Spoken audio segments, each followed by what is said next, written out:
All right, everyone, welcome to Served. Another day/night in the books down under at the Australian Open. Aussie hopes, they still got him. The Demon rolled Alex Michelsen. I was surprised that the score was that lopsided. It's not easy playing in your home slam who have been, starved for a finalist on the male side since Leighton Hewitt in 2005. I unfortunately participated in that by losing to Leighton in the semis. But the Demon is rolling, handling the pressure of being the home kid. How's this? I'll tell you what I wouldn't have predicted. I would not have predicted that the Demon served 42% first serves and won 0-6-3 in straight sets. You don't see that very often, and I'll tell you, that won't work against Jannik Sinner. But I will tell you, if I was in Demon's camp, Sinner gets through Rune, 4 sets. We said it might be a little rough. Rune likes playing the big players. He kind of gets into it, gets up for it, doesn't feel that same pressure set. Beats Rune in 4 sets, but takes a medical timeout where there's video of his hand shaking during it. He said going in, I didn't feel the best. Maybe he's been carrying some sort of illness, and this is the first time he was extended physically to show it. If I'm in Demon's crew, and now I have a quarterfinal against this guy that has beaten the pants off of me. It's not like my dad. Beat the pants off of me. Beaten the pants off of me in Turin last year, and has kind of not lost with a hard surface under his feet. Maybe a couple of times to Carlos Alacaraz last year. I'm going, all right, well, let's get him into it physically. Let's get him extended and see what he's actually dealing with. If I'm in Demon's camp, and this won't happen because TV rules, Australia at night, they're going to get a mint rating. Especially because the Chuckster and Novak are on the opposite side of the draw. They're the only person that would take the primetime night match from the hometown kid. I would be going, let's play during the day and let's let Sinner bake in the heat. And I think that is a lever that should be pulled. I'd be pushing for it if I was in Demon's camp, and it won't happen. It's going to be Sinner, chicken dinner, and Demon at night, I would guess. But I am just pounding the physicality of this matchup with Demon versus Sinner and saying, look, if he's got some sort of physical crutch, then we got to kick the crutch, right? We got to make him stand on that leg on his own. The matchup is just tough for Demon, and I have so much respect for this guy. I think he is awesome. He's able to hit that little punchy backhand down the line to reset the rally. He consistently, over and over, got into the exchanges he wanted to. With Michelsen, move better. There were a bunch of points where he reminded me of Hewitt because I had flashbacks to playing points where it's like, okay, I did what I wanted, hit 3 good balls. I found the approach shot. I executed the approach shot well. And then, Leighton picked one up off of his shoe tops because he's the fastest kid on earth, #superbad, and would hit a passing shot. And I had a great coach, Jimmy Connors, who you would play points like that where you did everything you wanted to do.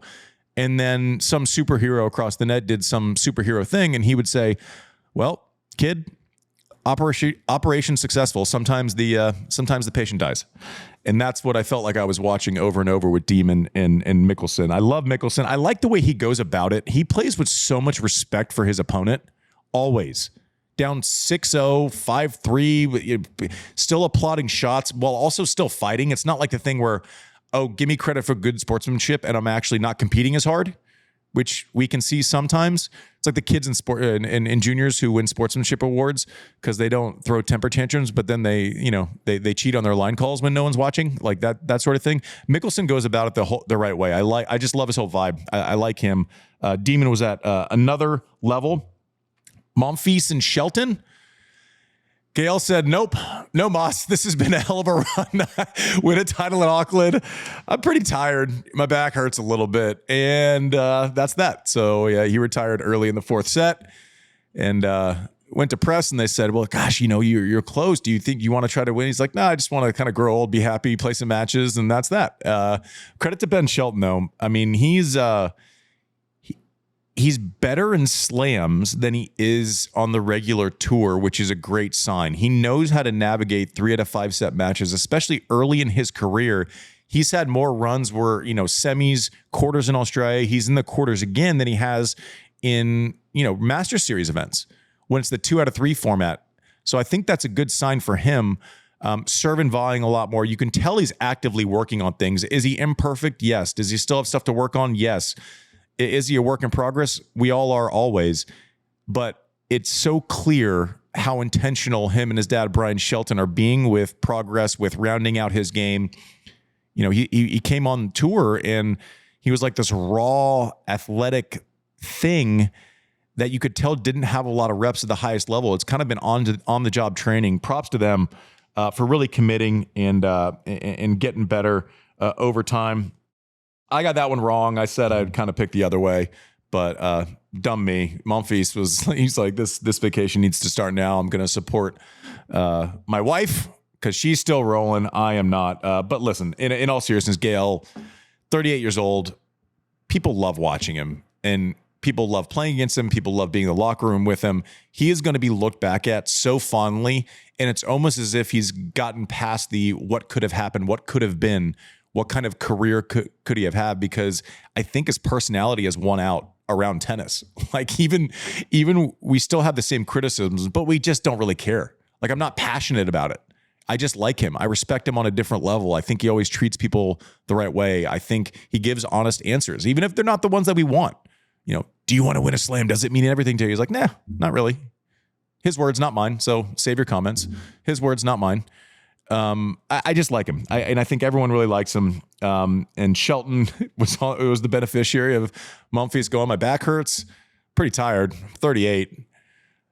Like, remember when Forrest Gump would go, he stopped running and he just goes, I think I'm going to go home now. That's kind of what it was. Except, anyways, bad joke.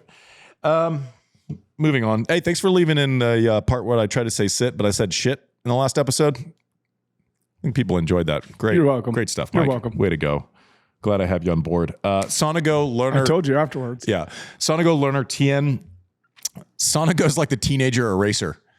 He's like all the stories that we are grasping onto. Fonseca's top 5. Sonego, extinguisher. Lerner, Tien needs good. We got a new guy. Extinguisher.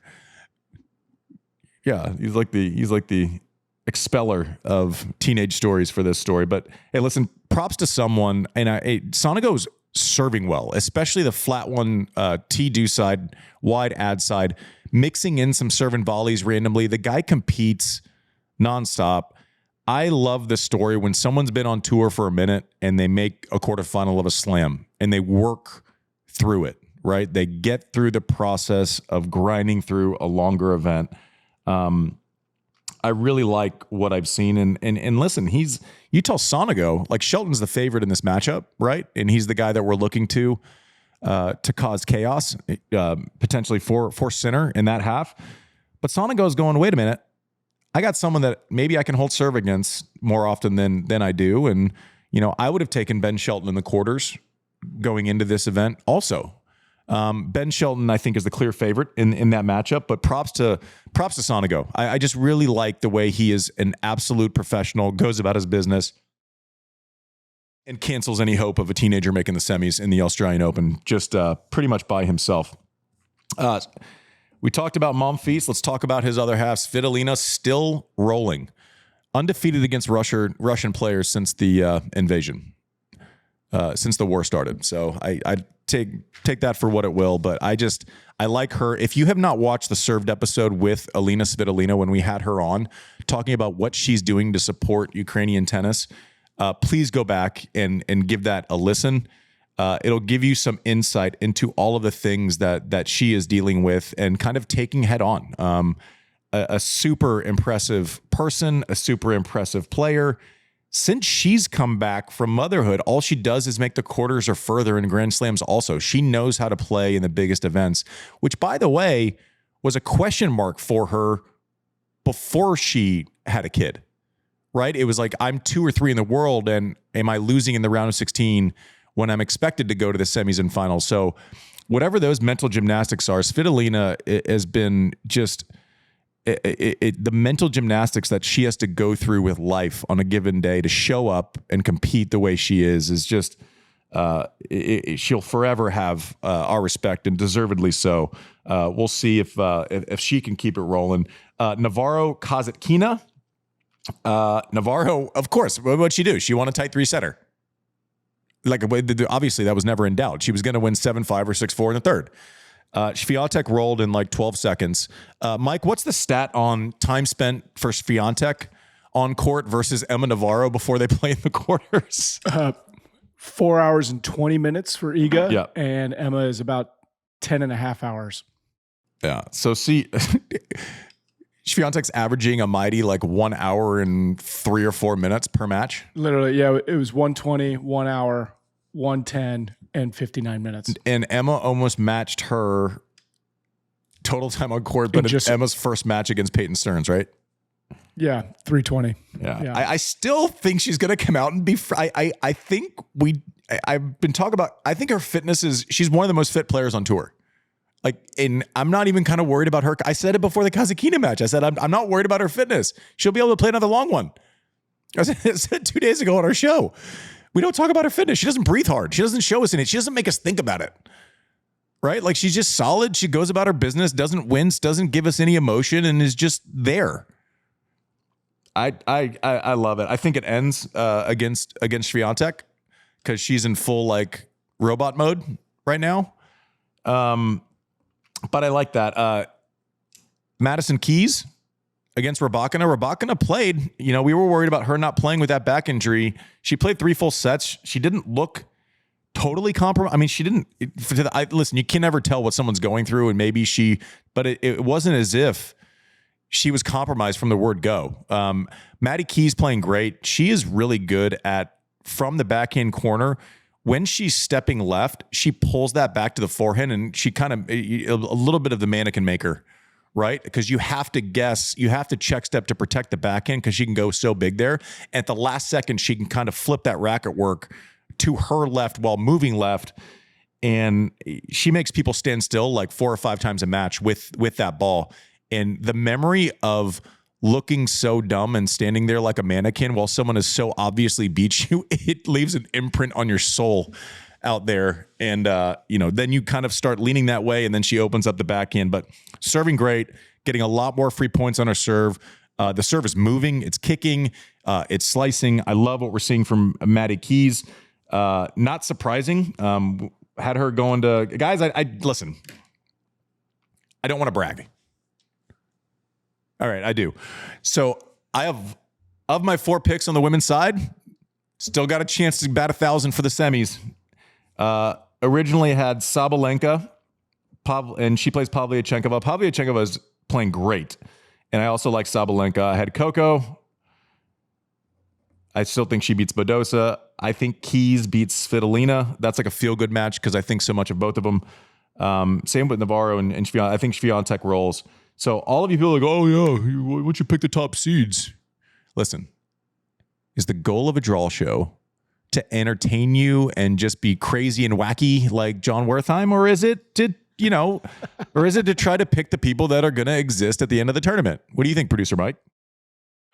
I think Sean should probably cue up your sound effects we've been using all over social. I will say, went the old 0 for 2 on the TN Mumphy situation to JW. So credit where credit's due. Tell you when I'm right. I will tell you. That's the womp womp. Womp womp. So let's take a look forward to the men's Sinner Demon, which we had in our original draw. Sinner, it's just, you don't know where Demon makes enough headway consistently. He just doesn't. If he could work his ass off and find a way to serve 140, he would do it. Like, the guy would run through a wall. He would chew a nail into sand if he could and could figure it out. I just don't know that he has the firepower to consistently deal with Jannik Sinner, and Sinner's pretty much all firepower all the time. But moves great too. Demon has to make that. He has to grab Sinner by the ankles and pull him into a match that just is physical, right? It gets to in physical enough, and then all of a sudden we're at 2-all on a breaker. The crowd's going crazy. He has to make it about all those other things and not the X's and O's of trying to out-execute when you have that power deficit over the course of time. Shelton Sonego, I like Ben Shelton to move forward in this one. Props to JW on the redraw. Had him losing first round, but then said, fuck it, I'm taking him to the semis after that. So that's what the redraw show is for. Love the way Ben's coming in. I expect him to serve and volley against Sonego a little bit. Sonego returns well, but is not a huge, not a great first serve returner. I think Ben can expose that serve and volley as he worked on during the offseason. The Chuckster and Novak, I don't even want to talk about this match because I'm so excited for it. I just want to throw things because I'm so excited about it. Like, I can't even wait for it. Novak is kind of pissed. He's picking fights. He's picking out a spectator fight. This is what he thrives on friction more than I've seen anyone in sports. Picked a fight with some guy I had never heard of before this week, and now Tony I only Jones. Hear about him. Like, who is this guy? Yeah, who's this? I don't know, just some reporter for Channel 9, like a local station that does. They basically have the contract with Australia. No, I know Open. Channel 9. I just don't like. Yeah. It's weird. Normally, like the old broadcasters, from back in the day. I don't know this guy at all, and it seems like he's kind of popping off. Feels like he was wrong, by the way, in the Novak thing. Like getting into the Serbian fans and saying, when you say the greatest of all time, and you have a crowd, and you're going, he's a has-been. Shut up, especially when you're crusty as shit, right? Like. You can't call someone a has-been when you're there, when you're crusty too. Like, get out of here. And Novak didn't do listen, you can disagree with Novak. You can say, well, he should have stood there. I mean, I don't know. He doesn't have to. Every player going off the court agrees to do that in the moment. Frankly, I'm shocked we're batting 1,000 forever. That's like, but let's give credit to the players. It was a weird situation for Courier, but he's like the most grown-up person in the room. He's he can roll with it, and he gets it. He probably doesn't care too much. If anything, it's gonna make that next interaction even more like it's gonna be good. If Novak doesn't want to talk to someone, he doesn't have to. Especially, and then the guy brought in the kick him out. Like he said, basically called Novak a has-been in front of his fans. Said all this shit. I mean, listen. We can disagree with people, and also you have to have a base setting of respect for someone who's accomplished as much as Novak has. To troll and to call someone a has-been, that's absurd because he's not a has-been. Now, is he as good as he's ever been? Probably not. The guy's in the quarters playing great, just routed 2 really good young players, and he's won 10 times. Shut up, man. Like, Novak, he doesn't have to do it. He didn't do it in like a weird way. He thanked the crowd for the thing and was just like, I'm not going to participate in this stuff for Channel 9. I think the only reason he stopped is out of respect for Jim Courier, so he wasn't just chasing him. He can do it. He doesn't have to. Then he showed up in press and explained himself. And listen, if you're a journalist and you're allowed to say whatever you want, players are allowed to respond. They're allowed to respond. They don't have to agree with you. He said kick him out. He's totally bringing in like that past scar tissue, of which I didn't agree with Novak on. But also, why bring it up again? That's just dumb. Like, it makes no sense. And then this guy's not, he used the old tried and true defense of popping off. It was a joke, mate. It was a joke. The joke defense, Mike. Have we ever heard that before? I don't know. It must be something in the water down But there. people have used the joke defense, didn't like this joke defense. I'll tell you that right now. It's weird. Yeah, that's true. Very true. Borderline hypocritical. So anyways, the Chuckster and Novak, I just can't wait for this matchup. I can't wait to see the problem solving. It's basically, how do I keep the right hand of Carlos at bay if you're Novak, right? Like this punch out power of the forehand side, the brilliance where it's like I can run up the scoreboard very quickly.